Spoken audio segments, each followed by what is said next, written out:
बिल्कुल अभी अभी तेल से निकले हैं और फिर भी ये इतने करारे हैं। और 3 से 4 घंटे रखने के बाद भी है ना, ये ऐसे के ऐसे रहेंगे। मैं ये नहीं कह रही कि आपको किसी को पकोड़े बनाने नहीं आते, पकोड़े बनाना बहुत ही ज़्यादा इजी और सिंपल सा काम है, लेकिन 3 से 4 घंटे के बाद भी वही क्रिस्पीनेस बनी रहे तो वो कैसे बनी रहे। तो चलिए देखते हैं आज। तो यहाँ पकोड़ों की है ना 2 कैटेगरी होती है। एक को कहते हैं भजिए।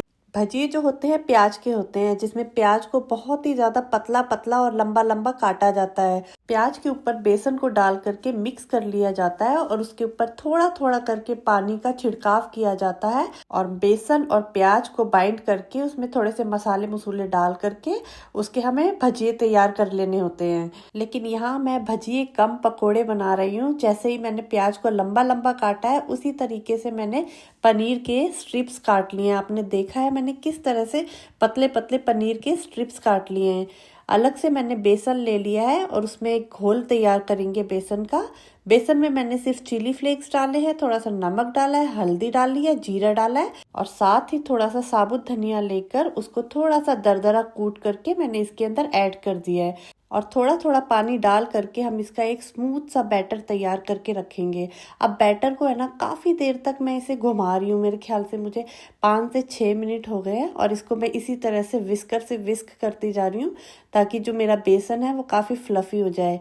तो ये देखिए इस तरह की कंसिस्टेंसी का मैंने घोल तैयार कर लिया है और इसके अंदर मैंने वर्टिकली कट करे हुए ये अपने चिलीज डाल दिए, ग्रीन चिली और हरा धनिया डाल दिया है। अब लंबा लंबा चिलीज डालने का है ना थोड़ा सा अलग ही टेस्ट आता है। आप कभी भी ट्राई कीजिए, गोल हरी मिर्च डालकर देखिए और लंबी लंबी इस तरह से जैसे मैंने डाली है काट करके डाल के देखिए, उसका टेस्ट थोड़ा सा डिफरेंट हो जाता है। तो बेसन के बैटर में मैंने अपने ये थिनली कट ऑनियंस डाल दिए हैं और पनीर के ऊपर मैंने नमक और काली मिर्च क्रश करके डाल दी थी, उसको भी ऐड कर दिया है मैंने। तो इस तरह से आप बिल्कुल हल्के हल्के हाथों से पनीर और प्याज को अच्छी तरह से मिक्स कीजिए और इस तरह से एक एक करके आप चम्मच से पकोड़े को डालते जाइए और लो टू मीडियम फ्लेम पर आप अपने पकोड़ों को अच्छी तरह से क्रिस्पी होने तक फ्राई कीजिए। और अगर आपको सुपर मच मोर क्रिस्पीएस्ट पकोड़े चाहिए तो क्या करेंगे, कड़छी में उठाइए, थोड़ी थोड़ी देर हिलाइए उसको, कड़छी के अंदर ही ऊपर उछालिए और वापस उसको तेल में ऐड कर दीजिए और फिर से फ्राई कीजिए।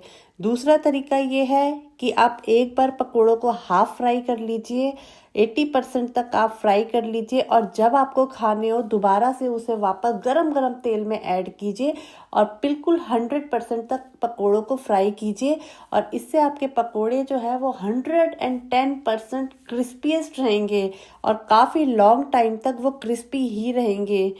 तो यूँ इस तरह से फर्स्ट फ्राई आप पकोड़ों को 80% तक करें और सेकंड फ्राई आप गरम गरम हॉट ऑयल में 20% तक पकोड़ों को और फ्राई करें। इस तरह से 100% पकोड़ों को फ्राई करके उसे कंप्लीट कीजिए और एंजॉय कीजिए ये गरम गरम सुपर क्रिस्पी पकोड़े, जिसका रिजल्ट मैं आपको 3 घंटे बाद का दिखा रही हूँ।